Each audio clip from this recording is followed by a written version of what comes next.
రెండవ సమూయేలు గ్రంథము 23వ అధ్యాయము. దావీదు రచించిన చివరి మాటలు ఇవే. యెషయి కుమారుడగు దావీదు పలికిన దేవోక్తి ఇదే.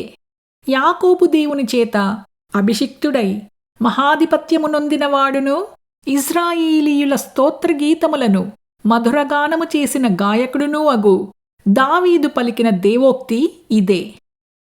యెహోవా ఆత్మ నా ద్వారా పలుకుచున్నాడు, ఆయన వాక్కు నా నోట ఉన్నది. ఇశ్రాయేలీయుల దేవుడు సెలవిచ్చుచున్నాడు, ఇశ్రాయేలీయులకు ఆశ్రయదుర్గమగువాడు నా ద్వారా మాటలాడుచున్నాడు. మనుష్యులను ఏలు ఒకడు పుట్టును, అతడు నీతిమంతుడై దేవుని యందు భయభక్తులు కలిగి ఏలును.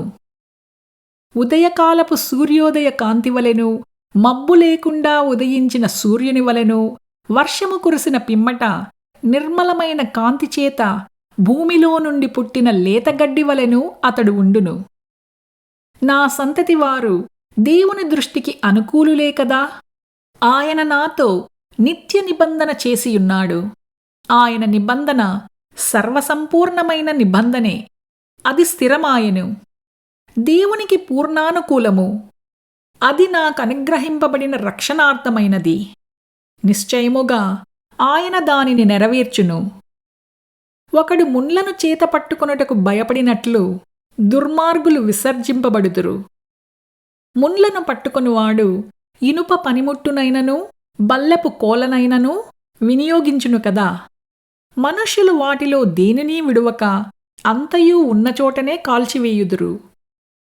దావీదు అనుచరులలో బలాఢ్యులెవరనగా యోషే-బెషెబెతను ముఖ్యుడగు తక్మోనీయుడు. అతడు ఒక యుద్ధములో 800 మందిని హతము చేసెను. ఇతని తరువాతివాడు అహోహీయుడైన దోదో కుమారుడైన ఎలియాజరు. ఇతడు దావీదు ముగ్గురు బలాఢ్యులలో ఒకడు. యుద్ధమునకు కూడివచ్చిన ఫిలిష్తీయులు ఇశ్రాయేలీయులను తిరస్కరించి ఢీకొని వచ్చినప్పుడు ఇశ్రాయేలీయులు వెళ్ళిపోగా ఇతడు లేచి చేయి తిమ్మిరిగొని కత్తి దానికి అంటుకొని పోవు వరకు ఫిలిష్తీయులను హతము చేయుచూ వచ్చెను. ఆ దినమున యెహోవా ఇశ్రాయేలీయులకు గొప్ప రక్షణ కలుగజేసెను. దోపుడు సొమ్ము పట్టుకొనుటకు మాత్రము జనులు అతని వెనక వచ్చిరి. ఇతని తరువాత వారెవరనగా పరారీయుడగు ఆగే కుమారుడైన షమ్మా. ఫిలిష్తీయులు అలసందల చేనిలో గుంపు కూడగా జనులు ఫిలిష్తీయుల ఎదుట నిలువలేక పారిపోయిరి. అప్పుడితడు ఆ చేని మధ్యను నిలిచి ఫిలిష్తీయులు దానిమీదికి రాకుండా వారిని వెళ్ళగొట్టి వారిని హతము చేయుట వలన యెహోవా ఇశ్రాయేలీయులకు గొప్ప రక్షణ కలుగజేసెను. మరియు 30 మంది అధిపతులలో శ్రేష్ఠులైన ముగ్గురు కోతకాలమున అదుల్లాము గుహలోనున్న దావీదునొద్దకు వచ్చినప్పుడు ఫిలిష్తీయులు రెఫాయీము లోయలో దండు దిగియుండిరి. దావీదు మార్గములో ఉండెను. ఫిలిష్తీయుల దండు కావలివారు బెత్లెహేములో ఉండిరి. దావీదు బెత్లెహేము గవిని దగ్గరనున్న బావి నీళ్లు ఎవడైనను నాకు తెచ్చి ఇచ్చిన ఎడల ఎంతో సంతోషించెదనని అధికారితో పలుకగా ఆ ముగ్గురు బలాఢ్యులు ఫిలిష్తీయుల దండు కావలివారిని ఓడించి దారి చేసుకుని పోయి బెత్లెహేము గవిని దగ్గరనున్న బావినీళ్లు చేది దావీదు నొద్దకు తీసుకుని వచ్చిరి. అయితే అతడు ఆ నీళ్లు త్రాగుటకు మనస్సు లేక యెహోవా సన్నిధిని పారబోసి, యెహోవా, నేను ఇవి త్రాగను. ప్రాణమునకు తెగించిపోయి తెచ్చిన వారి చేతి నీళ్లు త్రాగుదునా అని చెప్పి త్రాగనొల్లకుండెను. ఆ ముగ్గురు బలాఢ్యులు ఈ కార్యములు చేసిరి. సెరూయా కుమారుడునూ యోవాబు సహోదరుడునూ అయిన అబిషై తన అనుచరులలో ముఖ్యుడు. ఇతడొక యుద్ధములో 300 మందిని హతము చేసి వారి మీద తన ఈటెను ఆడించెను. ఇతడు ఆ ముగ్గురిలో పేరు పొందినవాడు. ఇతడు ఆ 30 మందిలో ఘనుడై వారికి అధిపతియాయెను కాని మొదటి ముగ్గురుతో సమానుడు కాకపోయెను. మరియు కెబ్సెయేలు ఊరివాడై క్రియలచేత ఘనత నొందిన ఒక పరాక్రమశాలికి పుట్టిన యెహోయాదా కుమారుడైన బెనాయా అను ఒకడు ఉండెను. ఇతడు మోయాబీయుల సంబంధులకు ఆ 2 శూరులను హతము చేసెను. మరియు మంచు కాలమున బయలువెడలి బావిలో దాగియున్న ఒక సింహమును చంపివేసెను. ఇంకనూ అతడు సౌందర్యవంతుడైన ఒక ఐగుప్తీయుని చంపెను. ఈ ఐగుప్తీయుని చేతిలో ఈటె ఉండగా బెనాయా దుడ్డుకర్ర తీసుకుని వాని మీదికి పోయి వాని చేతిలో ఈట ఊడలాగి దానితోనే వాని చంపెను.